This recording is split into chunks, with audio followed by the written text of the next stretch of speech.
படத்தின் கதை ஒரு சாதாரண ஜாம்பி படமாக தொடங்கினாலும் பின்னர் கூற்று அறிவு ஹைவ் மைண்ட் கொண்ட ஜாம்பிகளை மையமாக கொண்டு நகர்கிறது. ஆரம்பம். கதாநாயகி குவோன் சேஜேங் ஒரு உயிரியல் பேராசிரியர். நீதிக்காக பேசும் குணத்தால் தனது வேலையை இழந்திருக்கிறார்.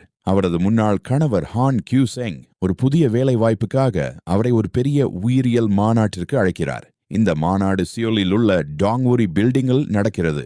அதே கட்டிடத்தில் பாதுகாப்பு காவலர் ஹுன்சியோக், அவரது மாற்றுத்திறனாளி சகோதரி ஹுன்ஹி, சில மாணவர்கள், வணிகர்கள், போலீஸ் அதிகாரி லீ போங் சுக் என்று பலரும் இருக்கிறார்கள். வைரஸ் பரவுதல் மாநாட்டில் செயின்ஸ் பயோ நிறுவனத்தின் CEO காங் வு சால் பேசிக் கொண்டிருக்கும் போது முன்னாள் ஆராய்ச்சியாளர் சி யோங் ஷூல் பழிவாங்கும் நோக்கில் ஒரு பரிசோதனை வைரஸை CEO வுக்கு செலுத்துகிறார். சில நிமிடங்களில் CEO ஜாம்பியாக மாறி அருகில் இருந்தவர்களை கடிக்கத் தொடங்குகிறார். வைரஸ் மிக வேகமாக பரவுகிறது. அதிகாரிகள் உடனே முழு கட்டிடத்தையும் லாக்டவுன் செய்கிறார்கள்.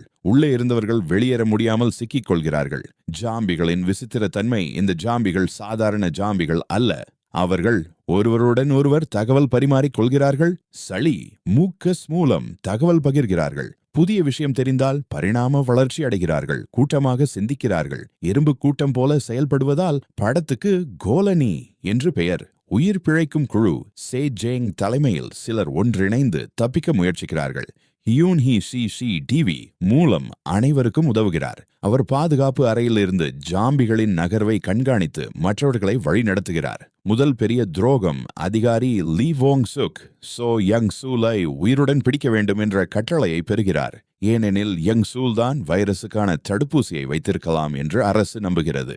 ஆனால் லீ தனது உயிரை காப்பாற்றுவதற்காக ஹென்ஹியை தனியாக விட்டுவிடுகிறார். அவரது இருப்பிடத்தை தவறுதலாக வெளிப்படுத்துகிறார். இதனால் ஜாம்பிகள் ஹியன்ஹியை கொன்றுவிடுகின்றனர். இதைக் கண்டு அவரது தம்பி ஹியன் சுக் மனமுடைந்து பழிவாங்க முடிவு செய்கிறார். பள்ளி மாணவிகளின் சோகம். நாய் யூன் மற்றும் சோ யூன் என்ற 2 மாணவிகள் ஒரு கிடங்கில் மறைந்திருக்கிறார்கள். யங் சூல் தனது கட்டுப்பாட்டில் இருக்கும் ஜாம்பிகளை ஸ்வாட் போலீஸின் குரலில் பேசச் செய்கிறார். அவர்கள் உண்மையான மீட்பு குழு வந்துவிட்டது என்று நினைத்து கதவை திறக்கிறார்கள். உடனே ஜாம்பிகள் உள்ளே புகுகின்றன. சோயுன் பாதிக்கப்படுகிறார். பின்னர் ஜாம்பியாக மாறிய சோயுன் NUN-ஐ கொல்கிறார். யங் சியோலென் உண்மையான நோக்கம். யங் சேலின் உண்மையான நோக்கம். யங் சேல் சாதாரண வில்லன் அல்ல. அவர் நம்புவது மனிதர்கள் ஒருவரை ஒருவர் புரிந்து கொள்ளாததால் தான் துரோகம், பொறாமை, சண்டையெல்லாம் வருகிறது. அனைவரும் ஒரே மனதுடன் சிந்திக்கும் ஒரு புதிய இனத்தை உருவாக்க வேண்டும் என்று நினைக்கிறார். ஜாம்பி ஹைவ் மைண்ட் அதற்கான முதல் படி என்று கருதுகிறார். கட்டிடத்திலிருந்து வெளியே இந்நேரம் சேஜேங்கின் முன்னாள் கணவர் கியூசெங் இறந்து விடுகிறார். வெளியில் இருக்கும் விஞ்ஞானி கோங் சேல் ஹி விசாரணையில் இணைகிறார். சேஜேங் மற்றும் கோங் இருவரும் தகவல்களை ஒப்பிட்டு ஒரு முக்கிய உண்மையை கண்டுபிடிக்கிறார்கள். யங் சியோல் உயிருடன் இருக்கும் வரை ஜாம்பிகள் இயங்குகின்றன. அவரை கொன்றால் முழு அமைப்பும் நிற்கும். கிளைமாக்ஸ். சேஜியோங் ஒரு புத்திசாலித்தனமான திட்டம் போடுகிறார். ஜாம்பிகள் மனித வாசனை மற்றும் சளி சிக்னல்களை பின்பற்றுகின்றன என்பதை அவர் கண்டுபிடிக்கிறார். தனது மேலங்கியை ஜாம்பிகளின் சளியால் மூடுகிறார். அதை ஒரு இலக்காக வைத்து அனைத்து ஜாம்பிகளையும் ஒரே இடத்தில் சுற்ற வைக்கிறார். ஆண்மில் இது படத்தின் முக்கியமான காட்சி. எறும்புகள் சில நேரங்களில் வட்டமாக சுற்றி சுற்றி இறக்கும் நிகழ்வு ஆண்மில் எனப்படும். அதேபோல் ஜாம்பிகள் அனைவரும் ஒரே இலக்கை தொடர்ந்து முடிவில்லாமல் சுற்றுகின்றன.